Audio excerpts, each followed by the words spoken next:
Rulings on Hajj-e-Tamattu, Mufti Umar Shafiq Hijazi. Summary in English: the prescribed method of performing Hajj al-Tamattu is explained. Hajj al-Tamattu involves performing Umrah first, followed by Hajj. The four components of Umrah are assuming Ihram, performing Tawaf, performing Sa'i, and cutting the hair. Hajj al-Tamattu is only for those living outside the Miqat. The procedure and significance of assuming Ihram, Tawaf, and Sa'i are detailed, highlighting their requirements and importance. AI-generated translation in English: this is an AI-generated translation, thus it is prone to errors. In the name of Allah, all praise is due to Allah, and peace and blessings be upon the Messenger of Allah. Today's lesson is on the prescribed method of performing Hajj al-Tamattu. After years of longing and aspirations, Allah is giving you the opportunity to be present in this sacred place where every particle is honorable, and a single good deed is equivalent to 100,000.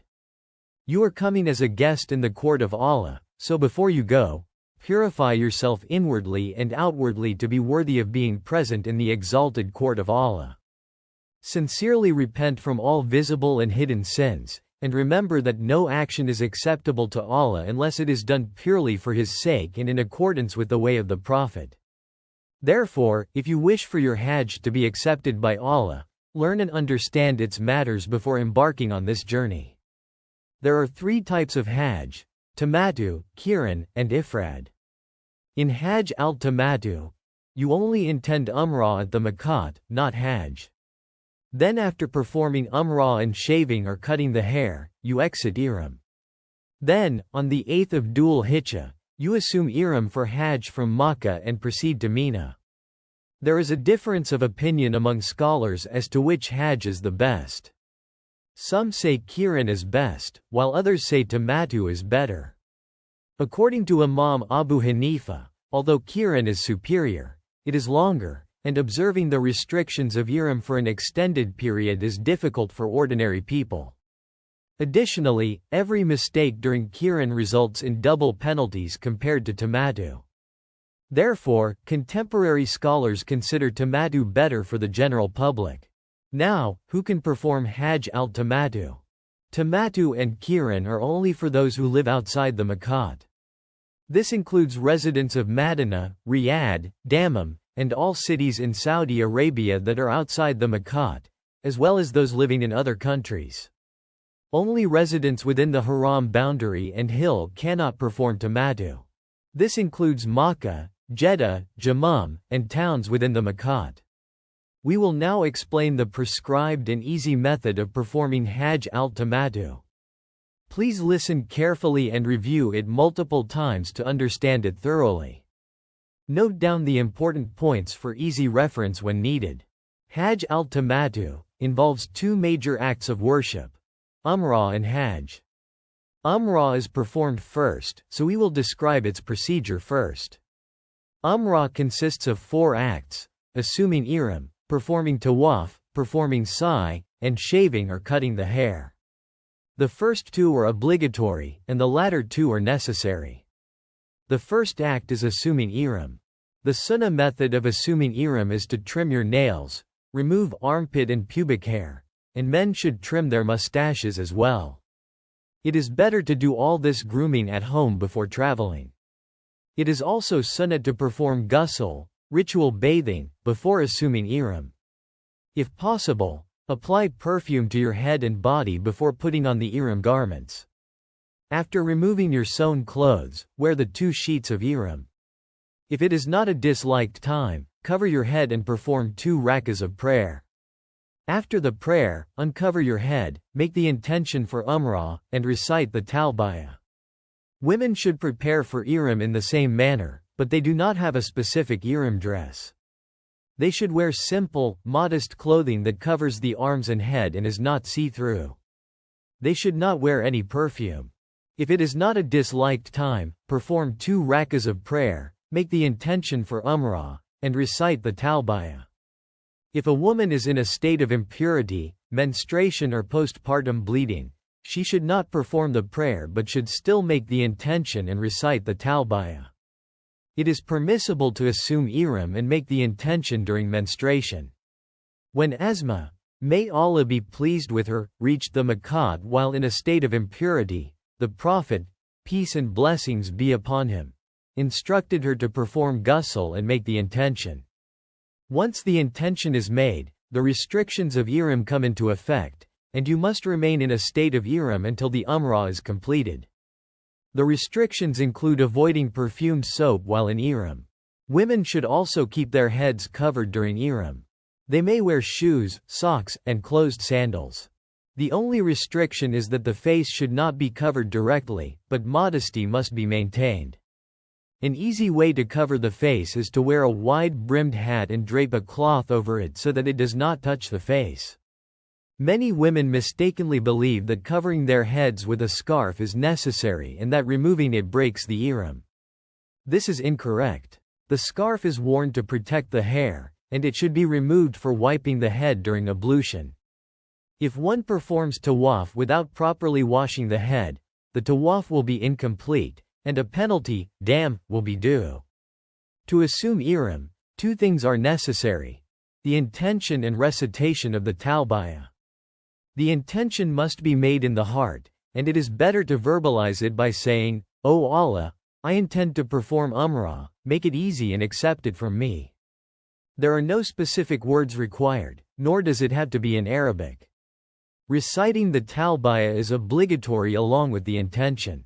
If one passes the Miqat without reciting the talbiyah, a penalty is due unless they return to the Miqat and recite it, which is not easy.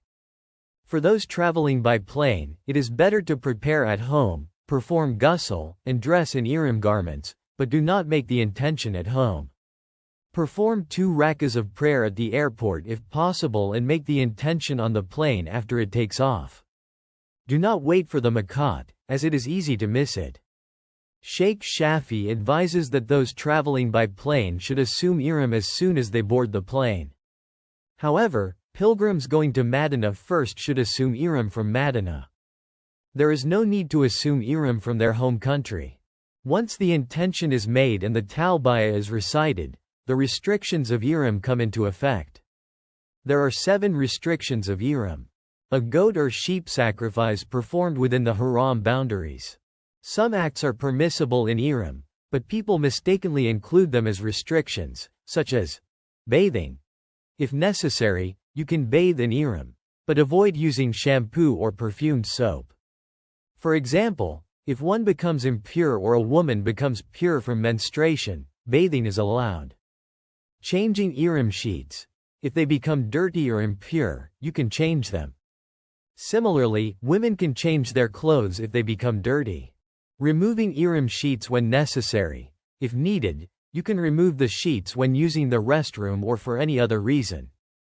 After assuming ihram, you will head towards the Kaaba, reciting the talbiyah frequently. Continue to recite the talbiyah at every opportunity. After every prayer, while traveling, when meeting people, when entering and leaving places, upon waking, and when climbing or descending. The talbiyah continues until you start tawaf. The second act of Umrah is tawaf. Before starting tawaf, you must do 2 things. Istibah, uncovering the right shoulder. For men, uncover the right shoulder by passing the upper sheet of ihram under the right armpit and over the left shoulder. This is sunnah for the tawaf followed by sa'i. If forgotten, there is no penalty. Making the intention. Stand facing the Kaaba with the black stone on your right. Make the intention for tawaf, and then start. The intention must be in the heart, and it is better to verbalize it. Raise your hands as you would in prayer and say, Bismillah, Allahu Akbar, Walila al-Hamd. Then drop your hands and signal towards the black stone. Due to the crowd, you may not be able to reach the black stone. It is also not permissible to kiss it in ihram because it is perfumed. Therefore, signal towards it from a distance and say, Allahu Akbar la ilaha illallah. Then, immediately start moving and circumambulate the Kaaba with the Kaaba on your left. 4 things are necessary and obligatory in tawaf, failure of which requires a penalty. Performing tawaf in a state of ablution. It is obligatory. Without ablution, no tawaf is valid. If even one round of tawaf is done without ablution, a penalty is required unless it is repeated. Performing tawaf with the Kaaba on the left, facing the Kaaba with the chest or stomach is not allowed, except when signaling towards the black stone. If done, that part of the tawaf is invalid and must be repeated. If not repeated, a penalty is required. Walking during tawaf. Those who can walk must not use a wheelchair. If done, it must be repeated. If not repeated, a penalty is required. Completing 7 rounds. Tawaf is not valid if less than 7 rounds are completed. If even one round is missed, a penalty is required unless it is completed.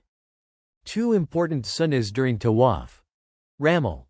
For men, walking briskly with short steps and moving the shoulders during the first 3 rounds is sunnah.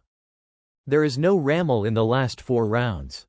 If the crowd is large, there is no need to perform ramal. This sunnah applies only to the tawaf followed by sa'i. Signaling towards the black stone at the beginning and end of each round is sunnah.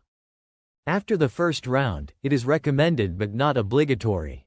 In total, there are 8 signals during tawaf, and each time, say, Bismillah, Allahu Akbar la ilaha illallah, and kiss your hands. 3 important issues of tawaf. There are no specific supplications for tawaf that must be recited, nor is there any specific supplication for each round. During tawaf, it is recommended to recite the 3rd kalima frequently, and between the Yemeni corner and the black stone, recite, Rabbana atina fid dunya hasanatan wa fil akhirati hasanatan wa qina adhaban nar. If there is doubt about the number of rounds completed, consider the lesser number and repeat the doubtful round. After completing tawaf, it is obligatory to perform 2 rakas of prayer anywhere in the haram. It is better to pray near Maqam Ibrahim, but it is not necessary. It is not permissible to pray these rakas during disliked times. Therefore, if tawaf is completed after Asr, the 2 rakas should be prayed after Maghrib. The 3rd act of Umrah is sa'i, which involves walking 7 times between Safa and Marwa. It is obligatory. It is sunnah to perform sa'i immediately after tawaf, but it is not necessary. If there is a delay, there is no harm, such as resting after tawaf due to fatigue.